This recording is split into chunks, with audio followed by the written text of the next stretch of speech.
Amin. Tepuk tangan bagi Tuhan kita. Berikan tepuk tangan yang lebih pantas. Puji nama Tuhan.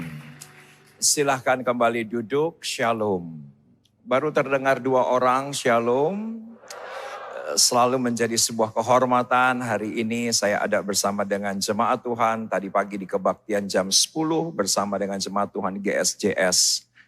Grand City tadi jam 12, sekarang jam 2, nanti sebentar jam 4, kembali jam 5 ke Grand City. Terima kasih untuk Senior Pastor Pak Samuel, Pastor Michael Gunawan, dan juga seluruh koordinator kebaktian-kebaktian yang saya hadiri hari ini.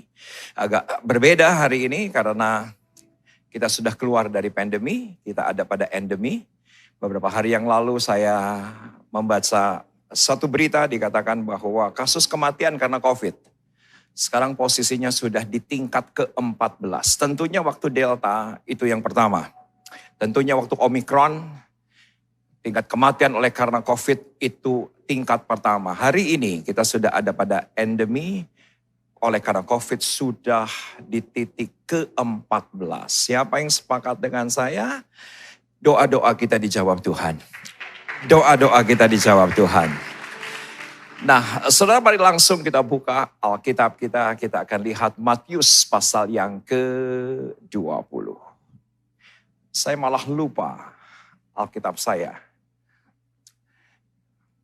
Yuk kita lihat Matius pasal yang ke-20. Saya berikan judul tema khotbah hari ini, sisi lain dari anugerah. Saya berikan judul tema khotbahnya, The Other Side of Grace. Nah, kalau Anda melihat Matius pasal yang ke-20 jelas. 1 hingga dengan ayat yang ke-16 berbicara soal kasih karunia. Soal kasih karunia. Yaitu kita memperoleh yang seharusnya kita tidak layak untuk peroleh. Yaitu adalah pengampunan. Tapi sekaligus kita tidak memperoleh yang seharusnya kita peroleh. Yaitu adalah penghukuman. Siapa yang sepakat dengan saya? Kalau hari ini kita hidup saja itu oleh karena kasih karunia. Katakan ya. Saudaraku, 1000 rebah di sebelah kiri kita, 10.000 rebah di sebelah kanan kita. Kita tidak bisa menganggap bahwa diri kita lebih baik. Doa kita lebih dijawab, kita lebih diurapi. Karena yang rebah kiri dan kanan adalah saudara-saudara kita, teman-teman kita, sahabat kita. Dan saya berpikir bahwa ketika beberapa waktu yang lalu saya turun dari mobil, saya sapa jemaat di tempat Tuhan percayakan saya menggembalakan sidang di Sawangan. Saya berkata, Pak, puji Tuhan masih hidup. Dan jemaat yang saya sapa dengan rendah hati berkata, iya Pak Pendeta. Saya bersyukur, saya masih hidup. Ada seorang jemaat saya hampiri, dan saya berkata, puji Tuhan ya Pak, masih hidup. Dia tersinggung. Pak Pendeta kok gitu, kasar amat. Menurut saya, ketika Tuhan percayakan kehidupan, itu adalah anugerah. Tolong katakan ya. Sesederhana itu. Apalagi Tuhan masih percayakan keluarga, percayakan pekerjaan, percayakan bisnis, percayakan perkawinan. Ya mungkin keadaannya tidak lebih baik dibandingkan sebelum pandemi. Tapi kalau hari ini kita endemi, saya tahu persis. Saudaraku, sebagaimana kitab Yesaya berkata, bahwa Tuhan akan kembalikan segala sesuatu yang hilang dalam kehidupan kita. Karena itu adalah jatah orang percaya. Tepuk tangan bagi Allah kita. Nah, Matius pasal yang ke-20, saya akan lihat daripada sisi lain, daripada anugerah. Dan kalau menggunakan daripada teks ayat Alkitab menggunakan kata upah. Menggunakan kata upah. Maka inilah gambaran daripada gerejanya, gambaran daripada Anda dan saya. Yuk kita lihat. Perumpamaan tentang orang-orang upahan di kebun anggur. Dan saya teliti teks Alkitab ternyata ada 3 level upah. Yang mana sering ditafsirkan level upah yang pertama itu adalah hukum Taurat. Dan sering kali ditafsirkan bahwa upah yang ketiga Seseorang yang bekerja jam 5 sore tapi mendapatkan yang terbaik, itulah kasih karunia. Tetapi yang saya ingin lihat dari perikop ini, ada sisi lain yang saya pelajari. Adapun hal kerajaan sorga sama seperti seorang tuan rumah yang pagi-pagi benar keluar mencari pekerja-pekerja untuk kebun anggurnya. Siapa yang sepakat dengan saya? Kebun anggur adalah kasih karunia.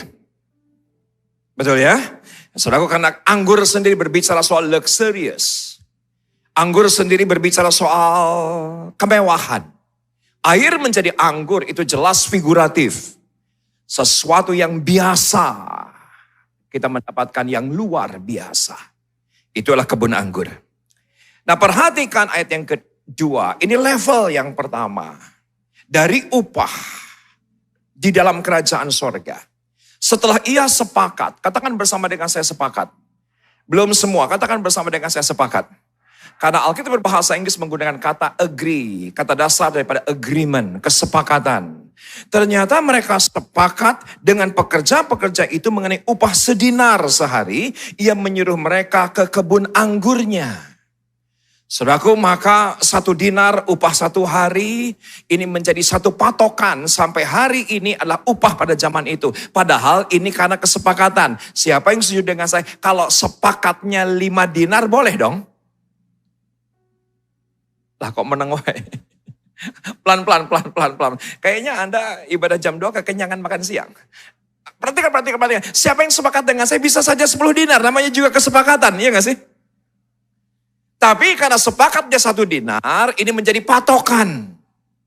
Seolah-olah pada zaman itu memang upah 1 hari 1 dinar. Padahal lahir dari kesepakatan. Bisa saja 5 dinar, bisa saja 10 dinar. Tapi ini adalah level yang pertama daripada upah. Bisa diperlihatkan slide-nya.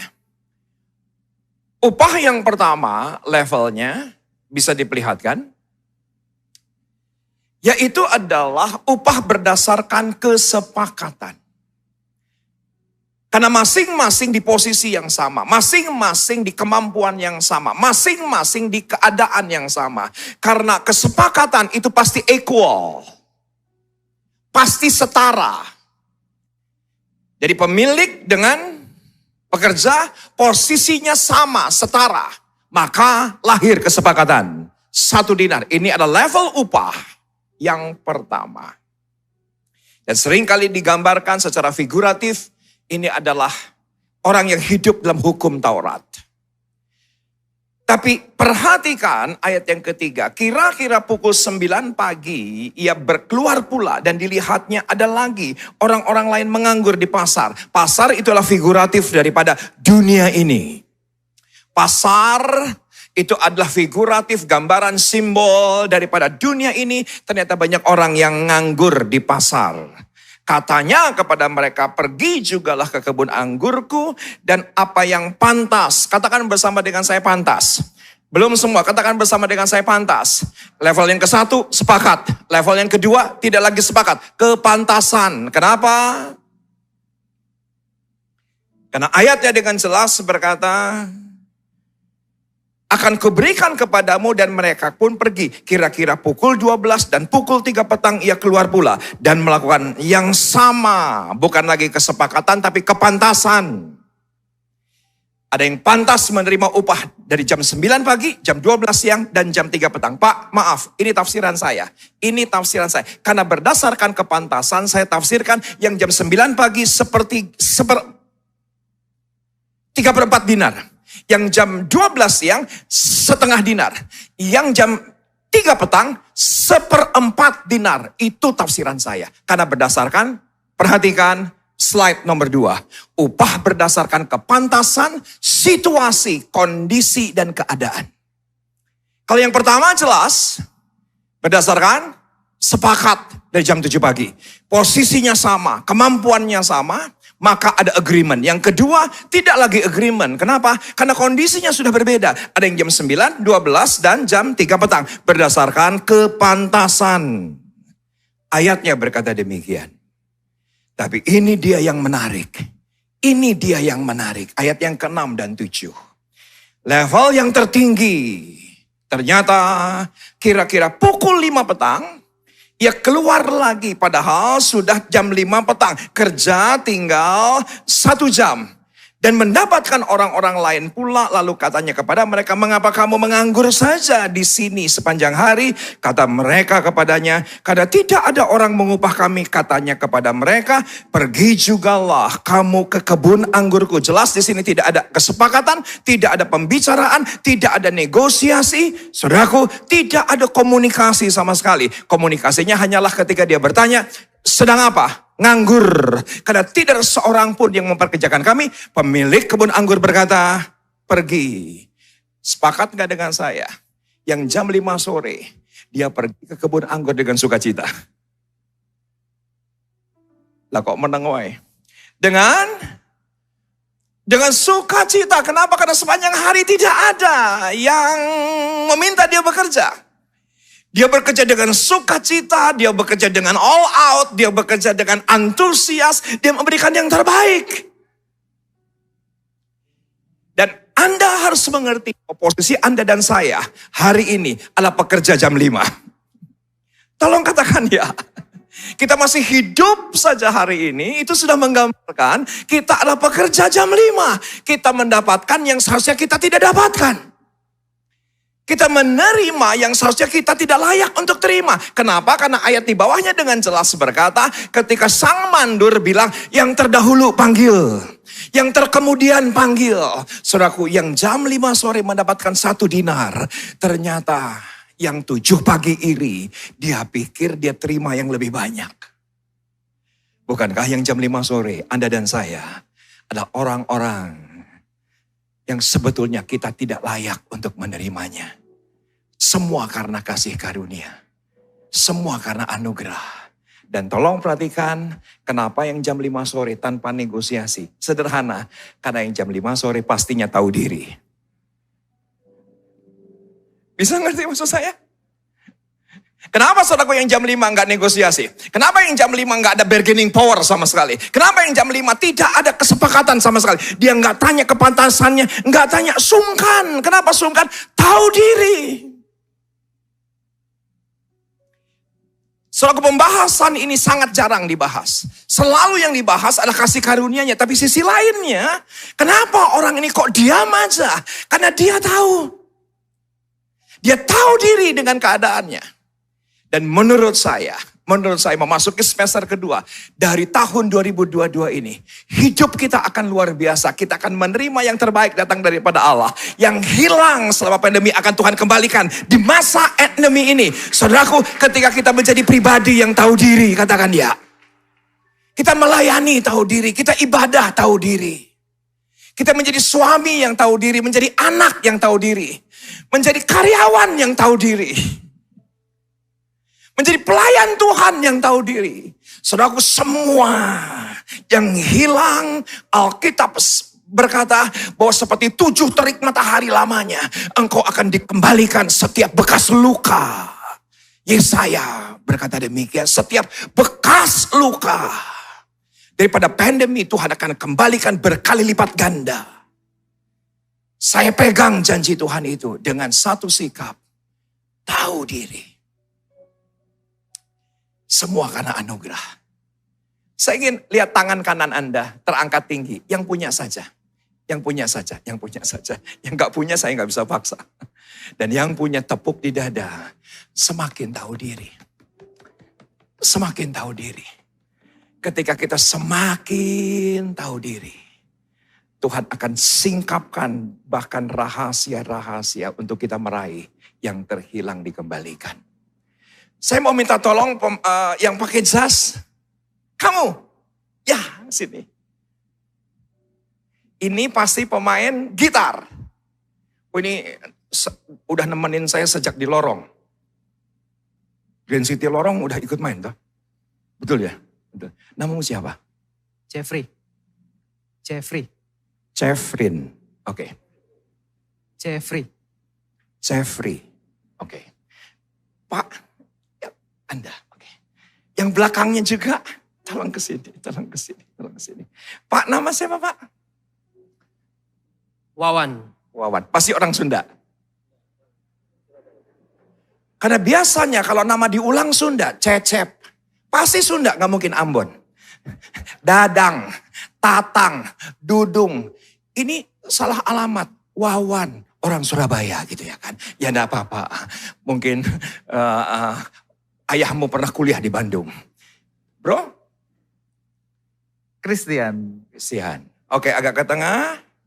Saya senang dengan Jeffrey. Jam 7 pagi, perhatikan jam 7 pagi. Posisi yang sama, deal.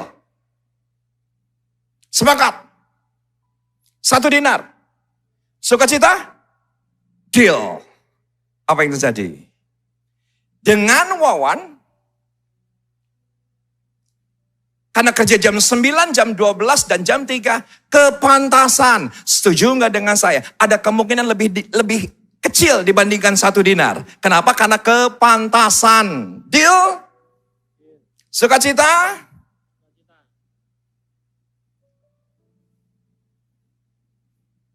Nganggur? Kan ditanya, nganggur? Kenapa nganggur? Gak ada yang kerjakan. Ya wis kalau ngono. Nang kono. Ini kok kayak nggak orang dapat sukacita gitu ya, nggak dapat anugerah. Balik lagi. Nganggur? Pergi sana. Nah, sepakat nggak dengan saya? Tidak ada pembicaraan. Tidak ada negosiasi. Tidak ada komunikasi. Kenapa? Karena yang jam 5 sore tahu diri. Karena itu saja, karena tahu posisinya. Nggak bisa ada bargaining power, nggak punya ada kekuatan, nggak punya ada kepantasan. Akhirnya apa saja dilakukan. Tetapi setuju nggak dengan saya yang jam 5 sore karena dia tahu kerja cuma 1 jam. Pasti all out. Pasti sukacita. Pasti mengucap syukur. Thank you. Tuhan Yesus memberkati. Nah, justru yang ketiga, perhatikan upah yang tertinggi bisa diperlihatkan, yaitu adalah upah tanpa syarat. Yang jam 5 untuk memberikan syarat sedikit pun gak berani. Mau ngomong aja, saya dapat berapa? Gak berani. Kenapa? Ya posisinya tahu diri. Karena tahu diri ya tanpa syarat. Saya 20 tahun melayani sebagai pengkhotbah. Saya suka tersipu kalau yang ngundang. Kalau ngundang pendeta Muhammad bisa solihin.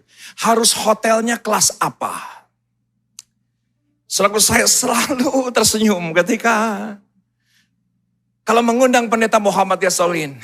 Kalau naik pesawatnya harus kelas apa? Kalau mengundang pendeta Muhammad Yasolin. Kasih persembahan kasihnya, budgetnya harus berapa? Selaku saya 20 tahun sebagai pengkhotbah sampai detik ini melayani tanpa syarat. Kenapa? Bisa melayani aja, puji Tuhan, tolong katakan ya. Sebulan yang lalu saudaraku ada seorang anak muda bilang gini, Kang ngebangun gereja di mana saya menjadi gembala sidang sekian tahun. Kang pengen banget Kang bisa datang. Tapi Kang sekarang ada peraturan dari gereja. Tidak ada transport, tidak ada hotel, tidak ada PK. Dan saya langsung berkata kepada istri saya, tolong lihat jadwal masih ada yang kosong nggak? Ternyata ada 1 jadwal yang kosong. Bulan lalu saya ke sana tanpa syarat apapun bisa melayani. Puji Tuhan, tahu diri. Iya nggak sih? Saya bingung saudaraku kalau orang melayani dengan syarat-syarat tertentu. Nggak ngerti logikanya di mana. Nggak nyampe di otak saya. Ya mungkin mereka bekerja jam 7. Mungkin mereka berkata, sepantasnya saya sudah 20 tahun khotbah. Sepantasnya saya sudah 30 tahun khotbah. Kalau saya, apa yang pantas? Rasanya tidak ada yang pantas. Semua karena anugerah. Semua karena anugerah. Saya boleh melayani hari ini. Dan perhatikan ayat yang ke-8. Ketika hari malam Tuhan itu berkata kepada mandurnya, panggillah pekerja-pekerja itu dan bayarkan upah mereka. Mulai dari mereka yang masuk terakhir hingga mereka yang masuk terdahulu. Maka datanglah mereka yang mulai bekerja kira-kira pukul 5 dan mereka menerima masing-masing 1 dinar. Saudaraku pribadi yang tahu diri ternyata mendapatkan yang terbaik. Perhatikan saudaraku slide berikut ini.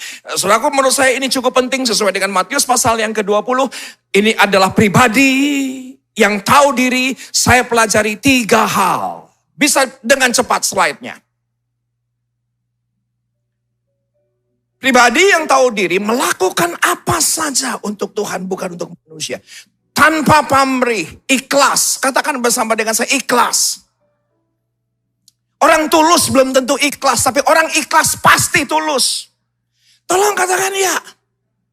Apa saja yang dilakukan ikhlas, tanpa syarat, tanpa pamrih.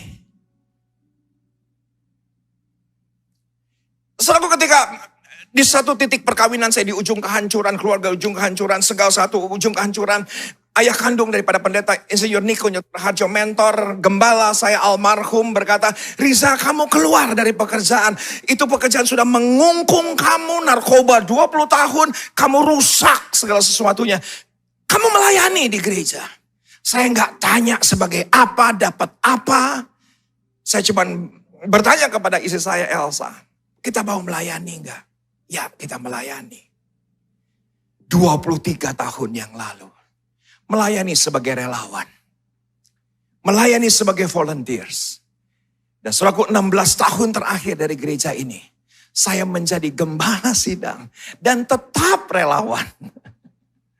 Dan tetap volunteer. Saudara, saya tanya sama Elsa, kita punya uang berapa ketika itu 23 tahun yang lalu. Setiap tanggal 25 kita pasti ditransfer oleh sebuah perusahaan Amerika yang kedua terbesar di dunia. Saya bekerja untuk perusahaan itu 15 tahun. Mau perusahaan rugi, nggak rugi, sales nyampe, nggak nyampe, pasti tanggal 25 digaji. Ya namanya juga orang kerja, ya nggak sih? Dan setelah itu, melayani di GBI Sawangan tanpa kepastian. Saya tanya, kita kok bisa senekat itu? Istri saya bilang gini, kita punya modal sebetulnya. Yaitu adalah kita mencairkan jam sostek dari perusahaan di mana kamu bekerja belasan tahun. 15 juta. Saudaraku, saya bersyukur dengan 15 juta. 23 tahun cukup. Kok nggak ada yang amin? Mungkin ukurannya saya tidak lebih kaya dengan pendeta lain. Tenanaon. Katakan bersama dengan saya, tenanaon. Saya tidak punya aset yang sehebat mereka. Tenanaon. Mungkin dibandingkan saya dengan pendeta lain, rumahnya jauh lebih besar, hartanya lebih besar. Tenanaon. Tenang, itu bukan bahasa roh. Saya akan terjemahkan. Anda dari tadi sedang menafsirkan sesuatu. Saudaraku, enggak apa-apa. Yang penting kita bisa melayani tanpa syarat, semua untuk Tuhan. 23 tahun enggak keleleran. Katakan bersama dengan saya, enggak keleleran. Tahu diri. Tahu diri. Semua karena kasih karunia. Saudaraku, perhatikan yang kedua. Yang kedua yaitu adalah apa saja yang dikerjakannya pasti maksimal. Katakan bersama dengan saya, maksimal. Orang yang tahu diri karena dia tahu jam 5 sore cuma 1 jam, kesempatan gak banyak. Dia dengan antusias, dia dengan semangat, dia berkorban. Dia lakukan yang terbaik untuk Tuhan. Karena tahu diri, kesempatan yang diberikan.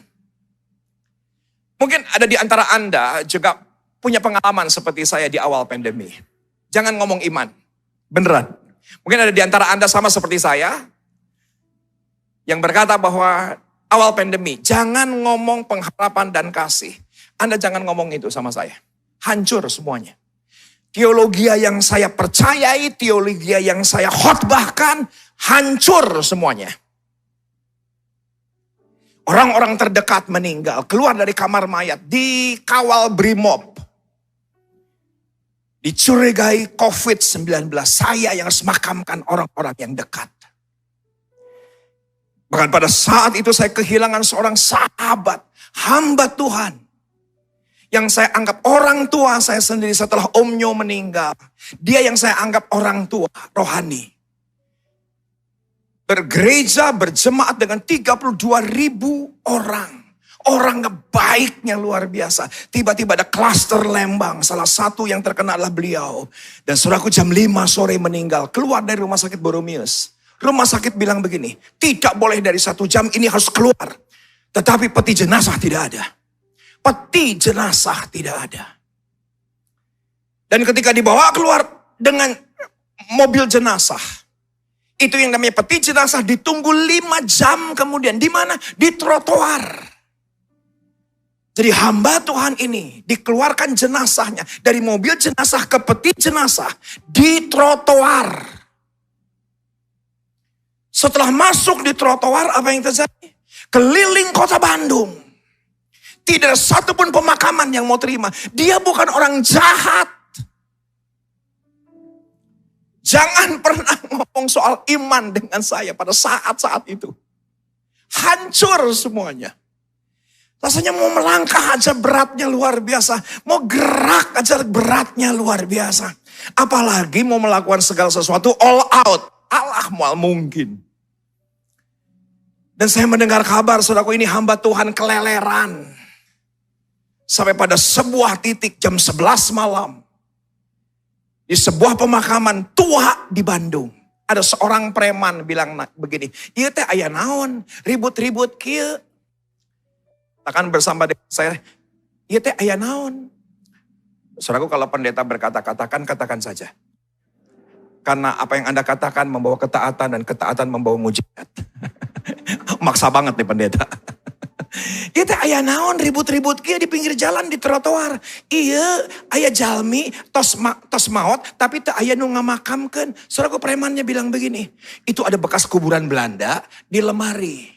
Lemarinya udah kosong. Masukin aja di situ. Sampai detik itu. Sampai detik ini. Hamba Tuhan ini ada di lemari itu. Itu bukan orang jahat. Untuk pemakaman saja tidak ada yang menerima. Hancur saya. Sehancur-hancurnya. Istri saya, anak-anak bilang gini. Papa tuh lagi makan, lagi di toilet, lagi di kamar mandi. Kalau ingat hamba Tuhan ini selalu nangis. Hancur saya. Dan ketika dalam kehancuran itu mana mungkin kita bisa bergerak maksimal, kita bisa bergerak menyenangkan hati Tuhan ketika segala sesuatunya hancur. Begitupun juga dengan gereja hancur adanya.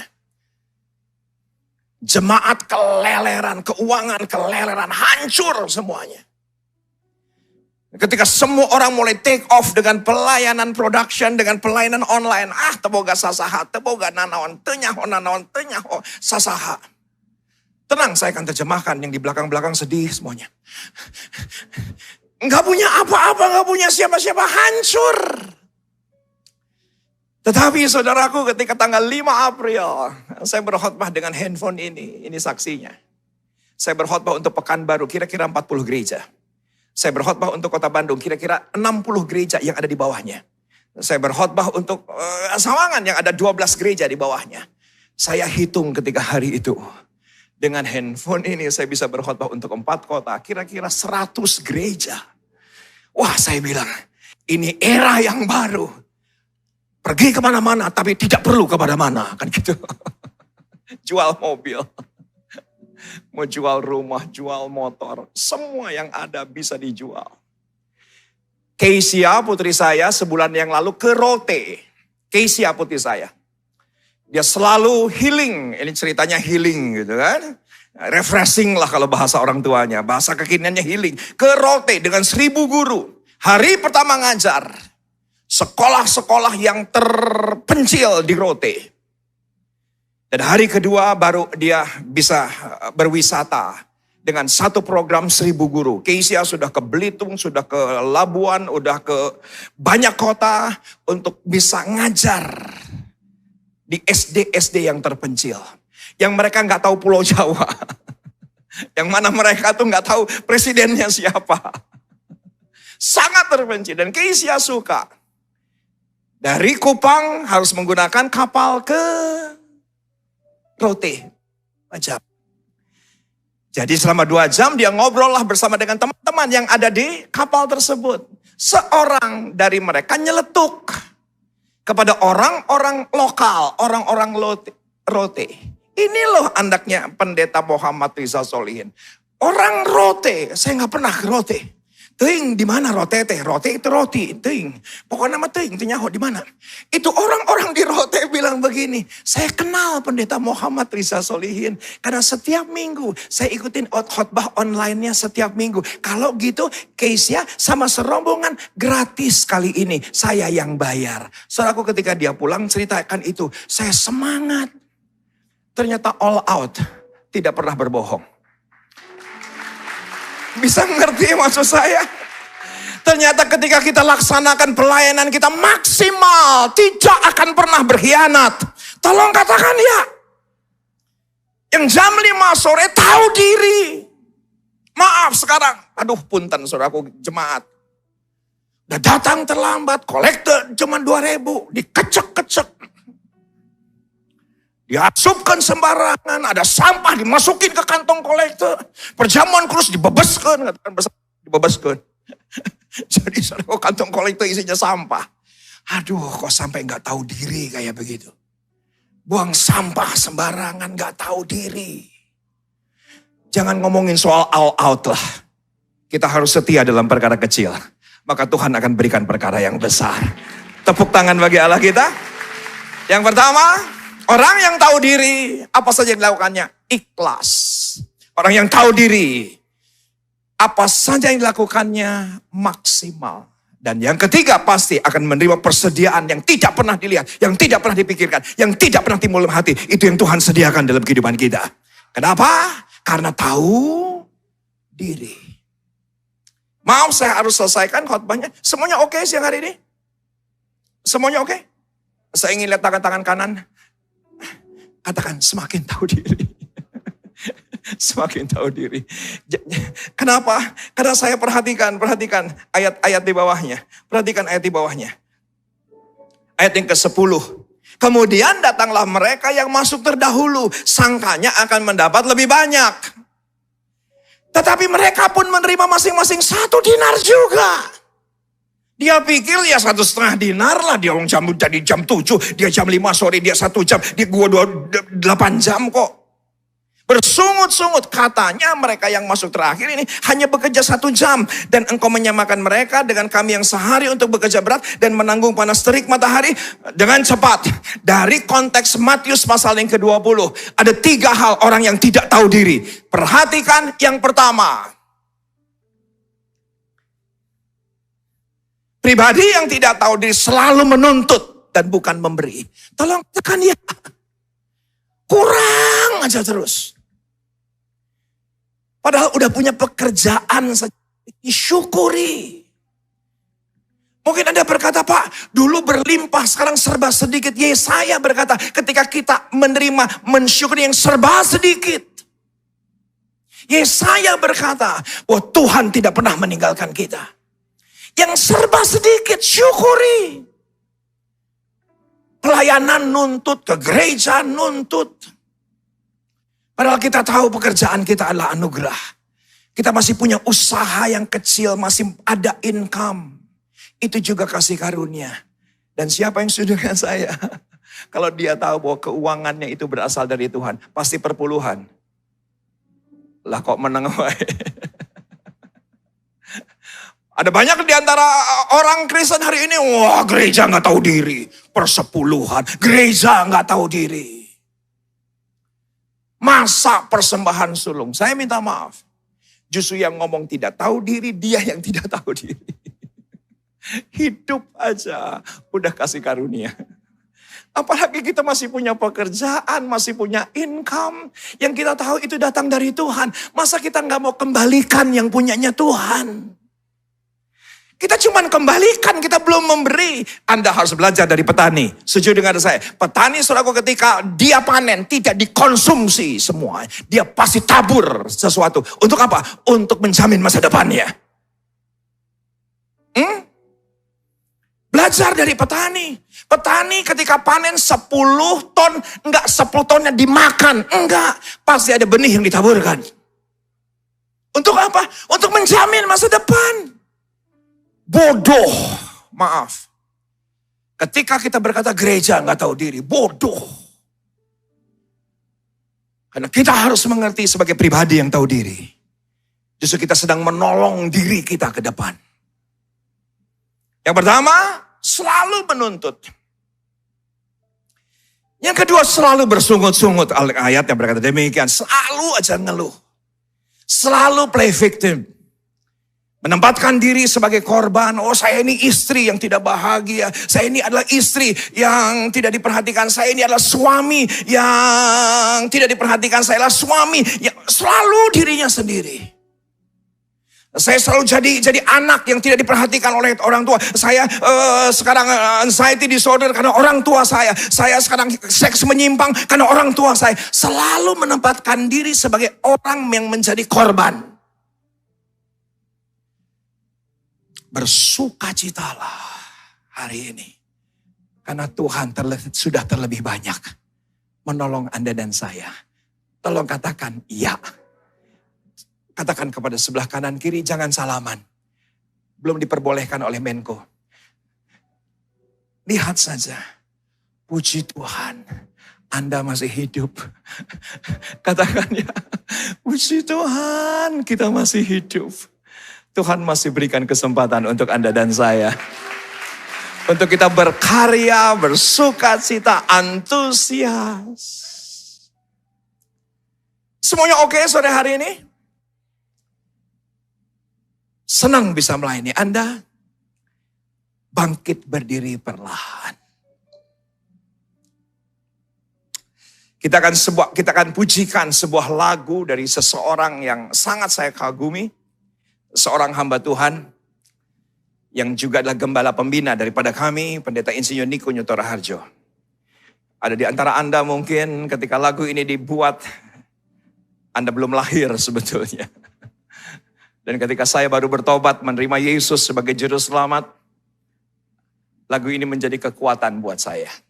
Pak Boy, bisa tolong? Taruh tangan kiri di dada. Lagunya sederhana.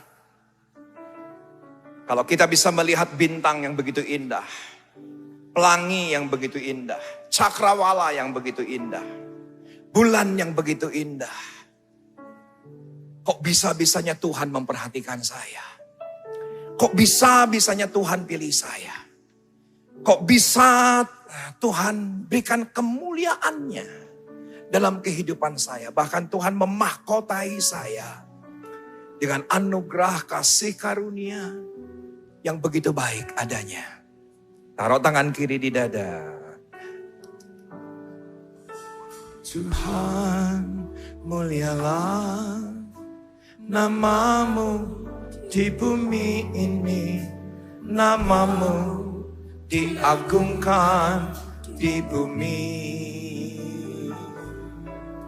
Kemuliaanmu di surga mengatasi bintang. Betapa mulia namamu Tuhan.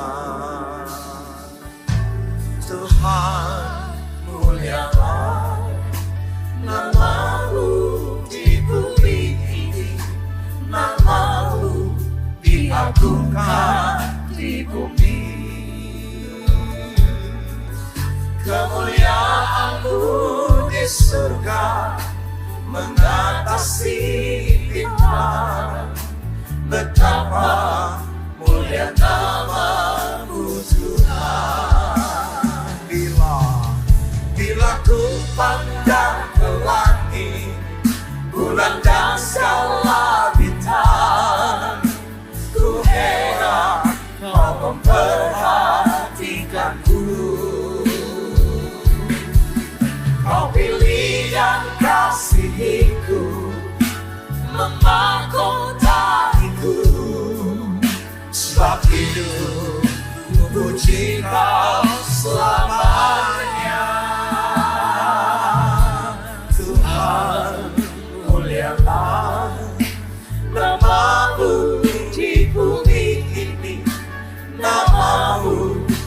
diagungkan di bumi.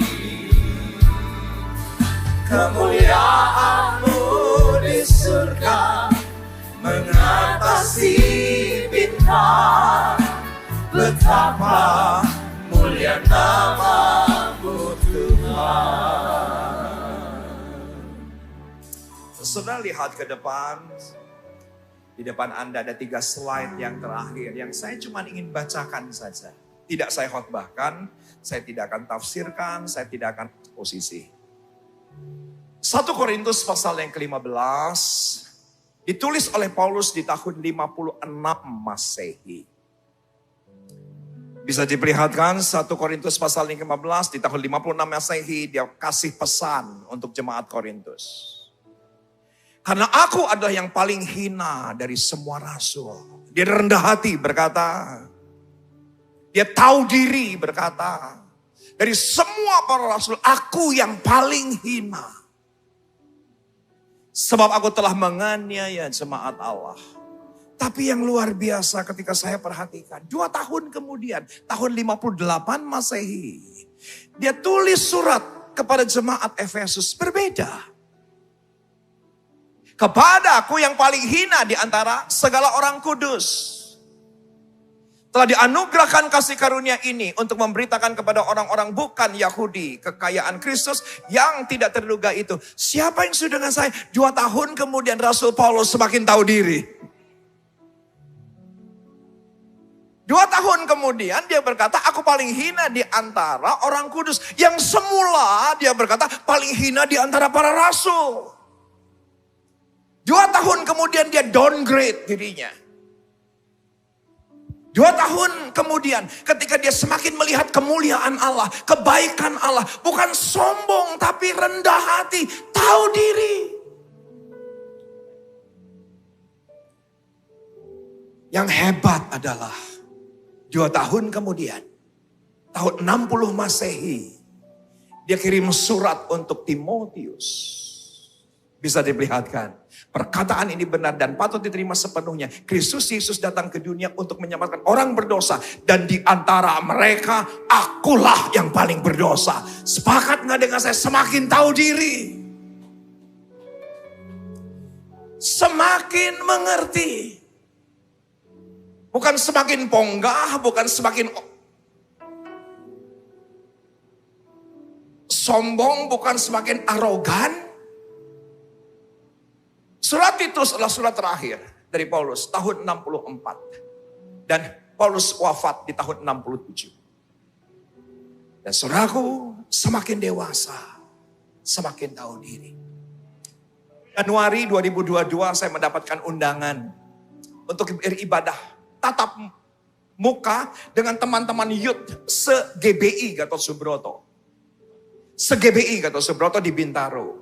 Yang mana dikatakan Pak Niko Nyoto Raharjo, gembala senior kami yang sudah mendunia. Gerejanya sudah ada 1.000 orang di seluruh dunia. 1.000 gereja. Pak Niko mengumpulkan kami, ya Pak Niko ada di Sentul di rumah melalui Zoom. Tiba-tiba Pak Niko yang saya kagumi bilang begini, saya kumpulkan anak-anak muda malam hari ini cuma untuk satu tujuan. Koreksi Opa. Hancur hati saya. Kasih nasihat sama Opa. Hancur hati saya. Kumpulkan anak-anak 15-16 tahun hanya untuk minta nasihat. Seorang Niko Nyoto Raharjo. Kumpulkan kami. Nasehatin Opa. Opa banyak salah. Opa banyak yang gak tahu. Gak ngerti. Nasehatin Opa. Januari beliau lakukan. Februari Omikron. Dibatalkan. Maret dia buat lagi. Saya kembali datang. Pak Niko berkata, koreksi Opa. Nasehatin Opa. Maaf, justru kami yang bingung. Mau nasehatin Pak Niko apa? Kita yang bingung. Mau koreksi Pak Niko apa dengan 1.000 gereja, dengan 300.000 jemaat. Yang sudah mendunia. Tapi itulah kerendahan hati. Tolong katakan ya. Kita belajar dari Rasul Paulus. Semakin dipakai, semakin rendah hati. Yes, amen.